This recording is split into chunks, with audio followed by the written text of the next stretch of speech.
Here's that mahogany dresser with 3 coats of paint on it, and some projects are easier than others, and this one was definitely 1 step forward, 2 steps back.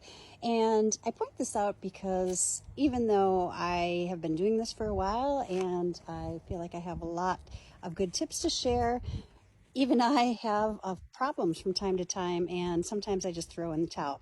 So problem number 1, if you recall, is this shelf is severely warped. If you look straight on, you can see that gap there. Well, my orbital sander, nor my detail sander, nor even a small belt sander I have fit in here. So I tried to hand sand it down to create a little extra room for that drawer, but it's still a little tight. Next problem, I put on 1 coat of stain this morning, was thinking it looked great, and then my husband said, "What are all those little white flecks?"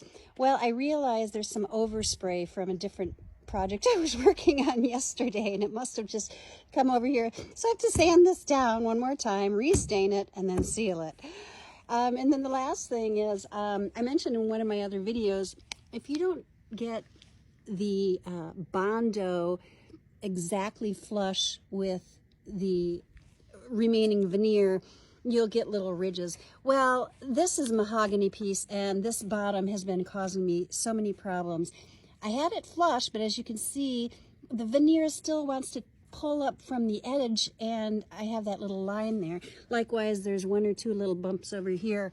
And then if I go to the other side, this one was flush, as I suggested it should be, but you can still see that ridge. And then this one is just a disaster. I probably need to sand that down and start from fresh.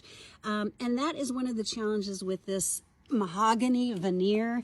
I forget it every time because I love the shape of the dresser, but this has 3 coats on, and I don't know if you can see it in the sun, but you can still see some of the graining and pitting, and I don't like to just glop a lot of paint on to fill it in, but it doesn't have that smooth final texture that I prefer. So there's a little wet paint there yet. So just wanted to let you know that this one is not going to be up to my usual standards. And when I list it, I am sure to be forthright about the little flaws that it has, because I'm not trying to trick anyone into buying something they're not going to feel excited about.